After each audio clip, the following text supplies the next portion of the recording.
আসসালামু আলাইকুম। অবিরাম বাংলা সংবাদে সবাইকে স্বাগত জানাচ্ছি আমি আফরোজা রূপা। শুরুতেই বিআরবি কেবল সংবাদ শিরোনাম। 2023 সালে প্রথম থেকে দশম শ্রেণী পর্যন্ত 10টি মূল বিষয় ধরে পাঠ্য বই তৈরি করা হবে। কোচিং ও গাইড নির্ভরতা কমার আশা। 150 কোটি টাকা ব্যয় পুনর্নির্মিত বাহাদুরাবাদ বালাসী রুটে আপাতত ফেরি পারাপার সম্ভব নয় বলছে বিআইডব্লিউটিএ।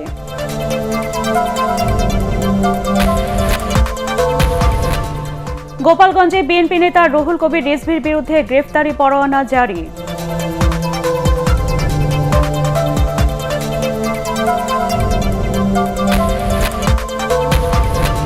করোনার উপসর্গ না থাকলেও স্বেচ্ছায় আইসোলেশনে গেছেন রুশ প্রেসিডেন্ট ভ্লাদিমির পুতিন।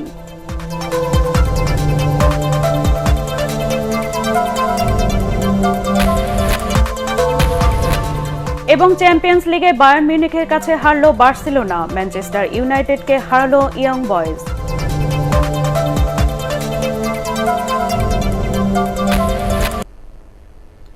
শুনছিলেন বিআরবি কেবলস সংবাদ শিরোনাম। এবার বিস্তারিত। 2023 সাল থেকে নতুন শিক্ষাক্রমের প্রথম থেকে দশম শ্রেণী পর্যন্ত 10টি মূল বিষয় ধরে পাঠ্য বই তৈরি করা হবে। বইয়ের সংখ্যা ও সিলেবাস নির্ধারণ করা হবে শ্রেণী অনুযায়ী। এটিএন বাংলাকে এসব তথ্য জানান জাতীয় শিক্ষাক্রম ও পাঠ্যপুস্তক বোর্ডের চেয়ারম্যান অধ্যাপক নারায়ণচন্দ্র সাহা। এতে কোচিং এবং গাইড নির্ভরতা কমবে বলে মনে করেন শিক্ষা গবেষকরা। আরও জানাচ্ছেন মাহবুব কবির চপল। 2012 সালের পর আবারও শিক্ষাক্রমে পরিবর্তন আনা হচ্ছে। 2023 সাল থেকে কমানো হবে পাবলিক পরীক্ষা, মাধ্যমিকে থাকবে না গ্রুপ বিভাজন। বড় ধরনের পরিবর্তন হবে পাঠ্যপুস্তকেও। শিক্ষার্থীদের কাছে উপস্থাপন করার জন্য আমরা 10টি বিষয়কে নির্ধারণ করেছি এবং এই 10টা বিষয়ের মধ্যেই এই যেমন আপনার ভাষা ও যোগাযোগ, আপনার বিজ্ঞান ও প্রযুক্তি, গণিত, শিল্প, সাহিত্য, এগুলো সব বিষয়গুলো থাকবে, কিন্তু এটা ইনবিল্ড থাকবে। যদি দেখা যায় যে 1-এ শুধু একটা বই থাকবে, অর্থাৎ তার একটা বইয়ের মধ্যে এই সব কিছু থাকবে, ক্লাস 2-তে গেলে হয়তো তার আরেকটা বই বাড়বে, 3-তে গেলে হয়তো তার 3টা বা 4টা বই হবে, পঞ্চম শ্রেণীতে তার 6টা 7টা বই হবে, ষষ্ঠতে গিয়ে তার হয়তো 8টা বা 10টা হলো। এইভাবে গ্র্যাজুয়ালি যে জায়গায় তার বইয়ের দরকার হবে সে বই থাকবে, আর যেখানে তার বইয়ের দরকার হবে না সেখানে টিজি থাকবে, অর্থাৎ শিক্ষক নির্দেশিকা থাকবে। শিক্ষক ওই নির্দেশিকা অনুযায়ী তাকে পাঠদান করবেন। বিভাজনটা তুলে দেওয়ার আমরা দেখেছি যে যেহেতু একটা বিশ্বায়নের যুগ, আমাদের প্রতিটি শিক্ষার্থী এসএসসি পর্যন্ত তার ইউনিফর্ম এডুকেশন তার দরকার। এই পরিবর্তনকে ইতিবাচক বলছেন শিক্ষা গবেষকরা। তবে সৃজনশীল পদ্ধতি চালুর পর যে সংকট হয়েছিল, এবার সে বিষয়ে সতর্ক থাকার পরামর্শ তাদের। এটি যদি প্রপারলি বাস্তবায়ন হয় তাহলে নোট বই, গাইড বই কোচিং সেন্টারের দরকার হবে না এবং এটা কার্যকরও হবে না। বাট আমার সংখ্যা হচ্ছে কি, এই জায়গায় দেখা যাবে নোট বই বা এটা তো অনেক বড় একটি সিন্ডিকেট, অনেক বড় বাণিজ্য, তারা কোনো না কোনোভাবে যে সৃজনশীল পদ্ধতিতে যেটা এসেছিল সেভাবে আসার একটি সম্ভাবনা রয়েছে এবং একটি সংখ্যাও রয়েছে। সরকারের একটি রোড ম্যাপ তৈরি করতে হবে, তাহলে এই যে আমাদের এত বড় একটি উদ্যোগ এটি কার্যকর হবে। আর না হলে যদি এটি কার্যকর না হয়, দেন ঘটনাটা ঘটবে কি, আপনার বড় ধরনের বিপর্যয় ডেকে আনবে কি, এতদিন হচ্ছে যেটি ছিল যে 5-এ পরীক্ষা বা 8-এ পরীক্ষার নাম দিয়ে যেটা বাচ্চারা হয়তো মুখস্থ করুক বা কোচিং সেন্টার যেত, এখন যদি ক্লাসরুমে যদি আপনি শিক্ষক মূল্যায়ন হবে সেটা প্রপারলি যদি না হয় তাহলে বাচ্চারা কিন্তু কিছুই শিখবে না। ওয়ার্ল্ড স্ট্যান্ডার্ড বা আমাদের ন্যাশনাল স্ট্যান্ডার্ডই কারিকুলাম করি না কেন, সেটা যদি আমি বাস্তবায়ন না করতে পারি তাহলে সেটার সুফল পাওয়া যায় না। তাই আমরা সুপারিশ করব যে শিক্ষকদেরকে যেন যথোপযুক্তভাবে এই নতুন কারিকুলামের ইন্টেনশনটা তাদের কাছে বিস্তরণ করা যায়, তাদেরকে ট্রেনিং দেওয়া যায়। মাহবুব কবির চপল, এটিএন বাংলা, ঢাকা। কারিকুলামে সুপারিশ করব। আগামী 27 সেপ্টেম্বরের মধ্যে বিশ্ববিদ্যালয়ের সব শিক্ষার্থীর টিকা নিবন্ধন নিশ্চিত করতে হবে। যাদের এনআইডি নাই তারা জন্ম সনদ দিয়ে নিবন্ধন করতে পারবেন। মঙ্গলবার ইডেন কলেজের নতুন ভবনের উদ্বোধনী অনুষ্ঠানে শিক্ষামন্ত্রী ডক্টর দীপমণি জানান, কোনো স্কুল কলেজে করোনা সংক্রমিত হলে সেই প্রতিষ্ঠানে ছুটি ঘোষণা করা হবে।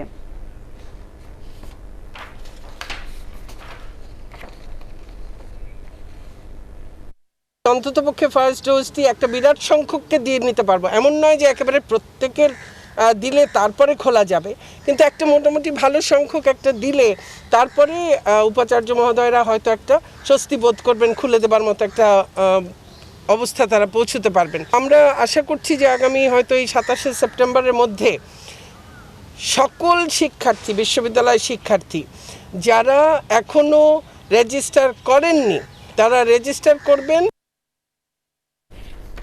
প্রায় 150 কোটি টাকা ব্যয়ে পুনর্নির্মিত জামালপুরের বাহাদুরাবাদ ঘাট থেকে গাইবান্ধার বালাসী রুটে আপাতত ফেরি পারাপার সম্ভব নয় বলে জানিয়েছে বিআইডব্লিউটিএ। 2001 সালে বঙ্গবন্ধু সেতু চালুর পর বন্ধ হয়ে যায় 1938 সালে নির্মিত ঘাটটি। তবে সেতুর উপর চাপ কমাতে আবারও এই রুটে ফেরি চালুর উদ্যোগ নেওয়া হয়। 2017 সালে শুরু হয়ে গত বছরের 30 জুন শেষ হয় এই প্রকল্পের কাজ। তবে দুদফা পরিদর্শন শেষে নাব্যতা সংকট দেখে ফেরি চলাচল সম্ভব নয় বলে জানিয়েছে কারিগরি কমিটি। স্থানীয়দের অভিযোগ, ড্রেজিং করে বালু উঠানো হলেও তা নদীর অন্য অংশে ফেলায় নতুন চর জেগে উঠছে। অবশ্য অনিয়মের অভিযোগ অস্বীকার করে দেওয়ানগঞ্জের উপজেলা নির্বাহী কর্মকর্তা AKM আব্দুল্লাহ বিন রশিদ জানান, ফেরি সার্ভিস এই মুহূর্তে চালু না হলেও বিকল্প রুটের বিষয়টি বিবেচনা করা হচ্ছে। আমার বাড়ি হলো গাইবান্ধা, এখান থেকে গেলে আমাকে সুবিধা হয়। ফেরি পারাবার হলে আমাদের অনেক সুবিধা। আমরা গতকাল রাতে 10টা বাজে এখানে পৌঁছেছি, সারা রাত এখানে বসে আছি। রংপুর, আমরা লালমনি, তারপরে গাইবান্ধা, এর দিক দিয়ে হাজার হাজার লোক প্রত্যেকদিন যাতায়াত করে। নাব্যতা ফিরিয়ে আনার জন্য সেখানে ড্রেজিং এর কাজ হয়েছে, কিন্তু সম্প্রতিকালে দেখা গেছে যে অনেক ড্রেজিং করার পর সেই পানি চলাচলের যে খুব একটা সুবিধা করতে পারে। প্রতিদিনই সারা দেশে করোনায় সংক্রমণ ও মৃত্যুর হার কমছে। দেশের 2 জেলায় সবশেষ 24 ঘন্টায় 2 জনের মৃত্যুর খবর পাওয়া গেছে। কুমিল্লা ও চট্টগ্রামে এই ভাইরাসে 1 জন করে মারা গেছেন। কুমিল্লায় নতুন শনাক্ত 26 জন, চট্টগ্রামে আক্রান্ত হয়েছেন 57 জন। শেরপুরে কেউ মারা না গেলেও নতুন করে 8 জনের দেহে করোনা ভাইরাস শনাক্ত হয়েছে।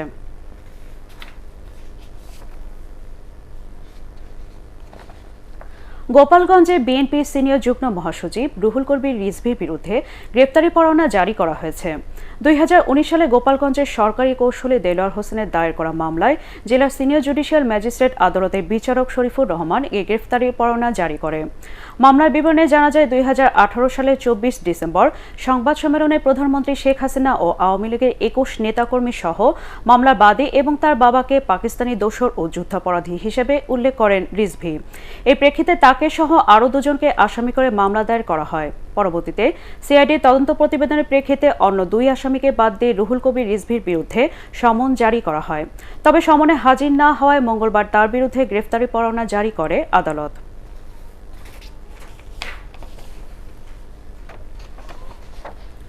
জাতীয় পার্টির সংরক্ষিত আসনের সংসদ সদস্য অধ্যাপক মাসুদা এম রশিদ চৌধুরী আগামীতে নারী সমাজের অনুপ্রেরণা হয়ে থাকবেন বলে মন্তব্য করেছেন প্রধানমন্ত্রী শেখ হাসিনা। মঙ্গলবার তার মৃত্যুতে জাতীয় সংসদের শোক প্রস্তাবের উপর সাধারণ আলোচনায় তিনি এ মন্তব্য করেন। অধ্যাপক মাসুদা এম রশিদ চৌধুরীর মৃত্যুতে সমাজের বিরাট ক্ষতি হয়ে গেল বলেও মনে করেন তিনি। এ সময় করোনার টিকা নিলেও সবাইকে স্বাস্থ্যবিধি মেনে চলা আহ্বান জানান প্রধানমন্ত্রী শেখ হাসিনা। কালীন সময় সবাই যেন স্বাস্থ্য সুরক্ষাটা মেনে চলে, এমনকি যারা টিকা নিয়েছেন তাদেরকে আমি অনুরোধ করব যে তারা সুস্থ থাকুন এবং স্বাস্থ্য নিয়মগুলি যেন একটু মেনে চলে। আর সবাই, আমার বিশেষ করে আমাদের দেশের মানুষ বা প্রবাসী যারা, প্রত্যেকেরই আমি মঙ্গল কামনা করি। আমি আবারও মাসুদ এম রশিদ চৌধুরী তার আত্মার মাগফিরাত কামনা করছি, তার পরিবারের প্রতি আমার সমবেদনা জানাচ্ছি। দ্বাদশ জাতীয় সংসদ নির্বাচনকে সামনে রেখে দলের ভাইস চেয়ারম্যান ও উপদেষ্টা পরিষদের সদস্যদের সাথে বৈঠক করেছে বিএনপির সর্বোচ্চ নীতি নির্ধারণী ফোরাম জাতীয় স্থায়ী কমিটি। বিএনপি চেয়ারপারসনের গুলশান কার্যালয়ে অনুষ্ঠিত বৈঠকে দ্বাদশ জাতীয় নির্বাচন কমিশন গঠন ও দল পুনর্গঠন সহ সাংগঠনিক বিভিন্ন বিষয়ে তাদের মতামত তুলে ধরেন দলটির ভাইস চেয়ারম্যান ও উপদেষ্টারা। আজও আগামীকাল দলের যুগ্ম মহাসচিব, সাংগঠনিক সম্পাদক এবং সম্পাদক মণ্ডলীর সাথেও ধারাবাহিক বৈঠক করবেন বিএনপির সিনিয়র নেতারা। রুটিন কার্যক্রমে অংশ হিসেবে 3 দিনের আলোচনা শেষে বিস্তারিত জানানো হবে বলে জানিয়েছেন বিএনপি মহাসচিব মির্জা ফখরুল ইসলাম আলমগীর। আজকে ছিল ভাইস চেয়ারম্যান এবং চেয়ারপারসন উপদেষ্টা মণ্ডলীর সঙ্গে আমাদের ভারপ্রাপ্ত চেয়ারম্যানের মত বিনিময় সভা। এই ধরনের সভা আগামী 3 দিন হবে। আমাদের আজকে যে সভায় যেটা আলোচনা হয়েছে সেটা সম্পূর্ণভাবে রাজনৈতিক পরিস্থিতি, আমাদের বর্তমানে বাংলাদেশের এবং আমাদের সাংগঠনিক পরিস্থিতি। ফার্মার্স ব্যাংকে ঋণ জালিয়াতির অভিযোগে সাবেক প্রধান বিচারপতি সুরেন্দ্র কুমার সিনহা সহ 11 জনের বিরুদ্ধে দায়ের করা মামলার রায় দেওয়া হবে আগামী 5 অক্টোবর। রাষ্ট্র ও আসামি পক্ষে যুক্তি উপস্থাপন শেষে মঙ্গলবার ঢাকার বিশেষ জজ আদালত 4-এর বিচারক শেখ নাজমুল আলম রায় ঘোষণার জন্য এদিন ঠিক করেন। দেশে প্রথম কোনো সাবেক প্রধান বিচারপতির বিরুদ্ধে মামলার রায় হতে যাচ্ছে। আমরা প্রসিকিউশন পক্ষ থেকে আমাদের যুক্তিতর্ক উপস্থাপন করেছি, আসামি পক্ষ থেকে তারা তাদের যুক্তিতর্ক উপস্থাপন করেছেন। বিজ্ঞ আদালত উভয় পক্ষের শুনানি শুনে আগামী 5ই অক্টোবর রায় প্রকাশের দিন ধার্য করে আমাদেরকে জানিয়েছেন। মামলাটা বেউন রিজনেবল ডাউট প্রমাণিত হয়নি এবং এই মামলাতে যেসব কাগজপত্র এসেছে সেসব কাগজপত্রের আলোকে কোনো অফেন্স প্রমাণিত হয়নি। দেশের সব অনিবন্ধিত অনলাইন নিউজ পোর্টাল বন্ধের নির্দেশ দিয়েছে হাইকোর্ট। আদালতের কপি হাতে পাওয়ার 7 দিনের মধ্যে এই আদেশ বাস্তবায়ন করে প্রতিবেদন আকারে আদালতে জমা দেওয়ার জন্য তথ্য ও সম্প্রচার সচিব সহ সংশ্লিষ্টদের নির্দেশ দিয়েছে আদালত। মঙ্গলবার বিচারপতি মুজিবুর রহমান মিয়া ও বিচারপতি কামরুল হোসেন মোল্লার সমন্বয়ে গঠিত ভার্চুয়াল বেঞ্চ এ আদেশ দেয়। এবং প্রেস কাউন্সিলের চেয়ারম্যানকে নির্দেশ প্রদান করা হয় বাংলাদেশে অনিবন্ধিত অনলাইন নিউজ পোর্টালগুলো এই আদেশ প্রাপ্তির 7 দিনের মধ্যে বন্ধ করে দেওয়ার জন্য। এর পূর্বে 16ই আগস্ট 2021 সালে এই বিষয়ে একই বেঞ্চ একটি রুল ইস্যু করে, যেখানে রেসপন্ডেন্ট হিসেবে তথ্য মন্ত্রণালয়ের সচিব, বিটিআরসি চেয়ারম্যান এবং প্রেস কাউন্সিলের চেয়ারম্যানকে কেন অনিবন্ধিত নিউজ পোর্টালগুলো বন্ধ করা হবে না সে মর্মে কারণ দর্শানোর জন্য 7 দিনের সময় দেওয়া হয়। রাজধানীর মোহাম্মদপুরে জাকির হোসেন রোডের একটি বাসা থেকে ভিওআইপি সরঞ্জাম, ল্যাপটপ ও বিপুল পরিমাণ সিম কার্ড জব্দ করেছে র্যাব। এ ঘটনায় বাসার কেয়ারটেকার শফিকুল ইসলামকে আটক করা হয়েছে। র্যাব জানায় 1.5 বছর ধরে আলী নামে সৌদি প্রবাসী এক ব্যক্তি বিদেশে বসে কয়েকজন লোকের মাধ্যমে এ ব্যবসা পরিচালনা করে আসছিলেন। এই সময় তারা প্রায় 8 কোটি টাকার রাজস্ব ফাঁকি দিয়েছেন বলেও জানায় র্যাব। টোটাল যে বিআইপি সেটআপটা এখানে রয়েছে, এটা কল টার্মিনেশন হয়েছে। এটার যে আর্থিক লেনদেন, যেটা বিদেশে যে সৌদি প্রবাসী যে আছেন মিস্টার আলী, এটা সৌদি আরবে ওনার সাথে আর্থিক লেনদেনটি হয়েছে। এখানে শুধুমাত্র উনি বিভিন্ন কেয়ারটেকার কর্মচারী সহ সার্ভারম্যান উনি এখানে রেখেছেন, এমপ্লয়ি, যাদেরকে উনি বেতন দিয়েছেন। 1 বছরে 5 কোটি টাকা হিসেবে প্রায় 7.5 থেকে 8 কোটি টাকা রাজস্ব ফাঁকি তারা সরকারকে দিয়েছেন। ব্রিটিশ প্রধানমন্ত্রী বরিস জনসনের মা শার্লট জনসন ওলের মৃত্যুতে গভীর শোক প্রকাশ করেছেন প্রধানমন্ত্রী শেখ হাসিনা। ব্রিটিশ প্রধানমন্ত্রীকে পাঠানো এক শোক বার্তায় প্রধানমন্ত্রী বলেন, বাংলাদেশের জনগণের পক্ষ থেকেও এ শোক প্রকাশ করা হচ্ছে। বরিস জনসনের মায়ের মৃত্যুতে অপূরণীয় ক্ষতির জন্য শোক সন্তপ্ত পরিবারের সদস্যদের প্রতি গভীর সমবেদনা জানান শেখ হাসিনা। তিনি শার্লট জনসন ওলের বিদেহী আত্মার শান্তি কামনা করেন।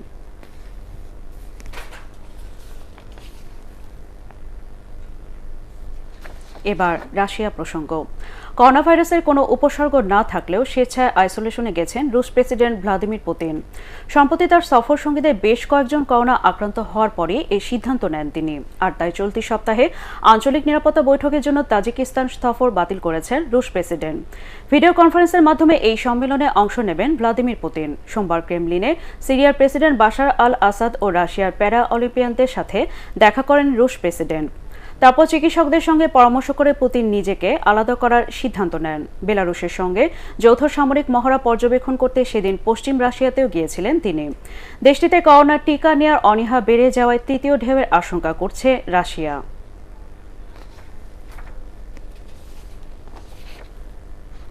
এবারে ফুটবল।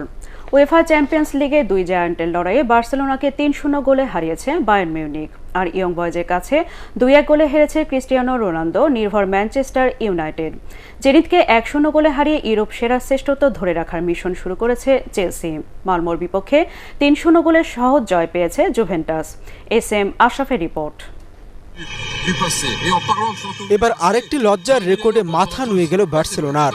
গত 24 বছরের মধ্যে চ্যাম্পিয়ন্স লিগে গ্রুপ পর্বের ম্যাচে ঘরের মাঠে কখনই হারেনি কাতালানরা।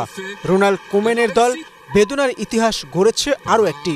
এই প্রথম প্রতিপক্ষের পোস্টে একটি শটও নিতে পারেনি বার্সা। নিজ মাঠ ন্যু ক্যাম্পে বায়ার্ন মিউনিখের গোল উদযাপন শুরু 34 মিনিটে। থমাস মুলার কাতালানদের বিপক্ষে 6 ম্যাচে নিজের 7ম গোল পেয়ে যান। এরপর গোল মেশিন রবার্ট লেভানদোভস্কির জোড়া আঘাতে বার্সার হতাশা বাড়িয়ে মাঠ ছাড়ে জুলিয়ান নাগেলসম্যানের দল। 17 বছর পর লিওনেল মেসিবিহীন খেলতে নামা বার্সেলোনা এ নিয়ে ঘরের মাঠে চ্যাম্পিয়ন্স লিগে টানা 3 ম্যাচে হারের তিক্ত স্বাদও পেয়ে গেল। এফ গ্রুপের ম্যাচে সুইস ক্লাবের বিপক্ষে 13 মিনিটে গোল করে 12 বছর পর চ্যাম্পিয়ন্স লিগে ম্যানচেস্টার ইউনাইটেডের হয়ে প্রত্যাবর্তনটা স্মরণীয় করে রাখার ইঙ্গিত দিয়েছিলেন ক্রিস্টিয়ানো রোনালদো। তবে 35 মিনিটে অ্যারন ওয়ান বিসাকা লাল কার্ডের পরই পাল্টে যায় চিত্র। ক্যামেরুনের স্ট্রাইকার নিকোলাস এনগামালেও 66 মিনিটে সমতায় ফেরান। এরপর একেবারে অন্তিম মুহূর্তে ওলে গানার সোলশায়ারের দলকে স্তব্ধ করে দিয়ে ইয়ং বয়েজকে বুনো উল্লাসে মাতান জর্ডান সিবাচ্চু। এতে ইকার ক্যাসিয়াসকে পেছনে ফেলে চ্যাম্পিয়ন্স লিগে সবচেয়ে বেশি 177 ম্যাচ খেলা পর্তুগিজ মহাতারকা রোনালদোর রাতটা কাটল মলিনভাবেই। তবে জয় পেয়েছে রোনালদোর সাবেক ক্লাব জুভেন্টাস। মালমোকে 3-0 গোলে হারায় ওল্ড লেডিরা। আর রুশ ক্লাব জেনিত সেন্ট পিটার্সবার্গের বিপক্ষে বর্তমান চ্যাম্পিয়ন চেলসি জিতেছে রোমেলো লুকাকুর একমাত্র গোলে। SM Ashraf, ATN Bangla. মরুদেশে 3 ফল চাষ করে সফল হয়েছেন রংপুরের 2 তরুণ উদ্যোক্তা। করোনাকালে এই ঔষধি গুণ সমৃদ্ধ ফল চাষে মিঠাপুকুর উপজেলার শালটিগোপালপুরে ব্যাপক সাড়া ফেলেছেন তারা। চলতি বছরের ফেব্রুয়ারিতে 33% জমিতে 3 ফলে 300 চারা দিয়ে আবাদ শুরু করেন 2 ভাই আসিফ ও ইনাম। রোপণের 3 মাসের মধ্যেই ফলন পান তারা। 4 লাখ টাকা ব্যয়ে বাগান তৈরি করে 7 মাসের মধ্যে লাভের মুখ দেখেছেন এই 2 উদ্যোক্তা। ফল বিক্রির পাশাপাশি চারা বিক্রি করেও লাভবান হচ্ছেন তারা। পুষ্টিগুণ সম্পন্ন 3 ফলের বাগান করে অল্প সময়ে বেকার যুবকরা স্বাবলম্বী হতে পারবেন বলে মনে করছেন কৃষি বিশেষজ্ঞরা। 3 এমন একটা ফল যার খরচ খুবই কম কিন্তু লাভ অনেক বেশি। করোনার মধ্যে আছি, আমরা যদি বছরের শুরু থেকে চাষাবাদ শুরু করতাম তাহলে আমরাই এখন কিছু টাকার মালিক হয়ে যেতে পারতাম। স্থানীয় চাহিদা বলেন, দেশের চাহিদা বলেন, এখানে বিপুল পরিমাণ কিন্তু সম্ভাবনা এখানে রয়েছে। এবারে আন্তর্জাতিক সংবাদ।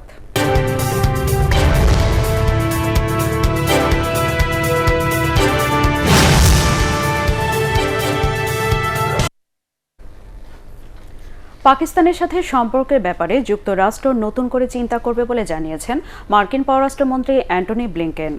গত মাসে তালেবান আফগানিস্তানের নিয়ন্ত্রণ নেওয়ার পর প্রথমবারের মতো এ বিষয়ে কংগ্রেস সদস্যদের মুখোমুখি হন তিনি। হাউস অব রিপ্রেজেন্টেটিভসের পররাষ্ট্র বিষয়ক কমিটিকে তিনি জানান, আফগানিস্তানে পাকিস্তানের নানামুখী স্বার্থ রয়েছে। এর মধ্যে কিছু বিষয় যুক্তরাষ্ট্রের সাথে সাংঘর্ষিক। এসব বিষয় গোয়েন্দা তথ্যের উপর নির্ভর করে সিদ্ধান্ত নেবে ওয়াশিংটন। আন্তর্জাতিক মহলে দাবি পূরণ ছাড়া তালেবান সরকারকে বৈধতা না দিতেও ইসলামাবাদের প্রতি আহ্বান জানান অ্যান্টনি ব্লিংকেন।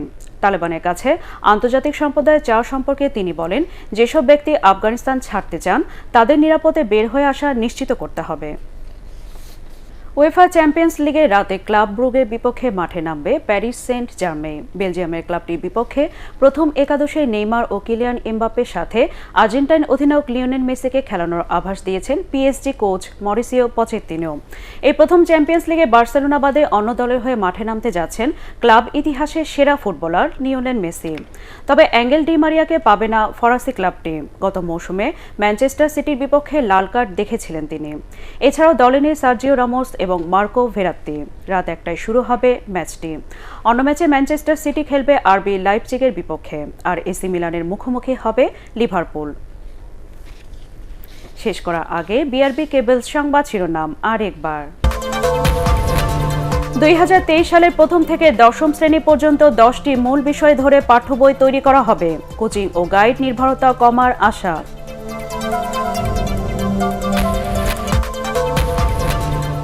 দেড়শো কোটি টাকা ব্যয়ে পুনর্নির্মিত বাহাদুরাবাদ বালাসী রুটে আপাতত ফেরি পারাপার সম্ভব নয় বলছে বিআইডব্লিউটিএ।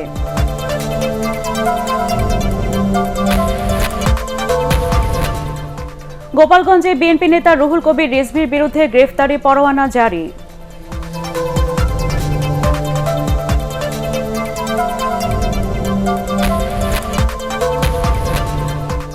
করোনার উপসর্গ না থাকলেও স্বেচ্ছায় আইসোলেশনে গেছেন রুশ প্রেসিডেন্ট ভ্লাদিমির পুতিন।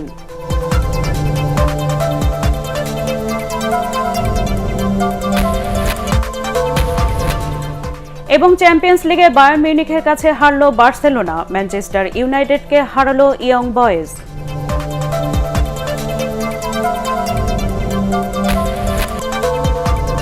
দর্শক, পরবর্তী সংবাদ দেখার আমন্ত্রণ জানিয়ে এখনকার মতো শেষ করছি।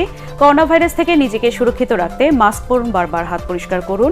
এটিএন বাংলা সংবাদ ইউটিউবে দেখতে ব্রাউজ করুন youtube.com/ATN বাংলা নিউজ। ধন্যবাদ।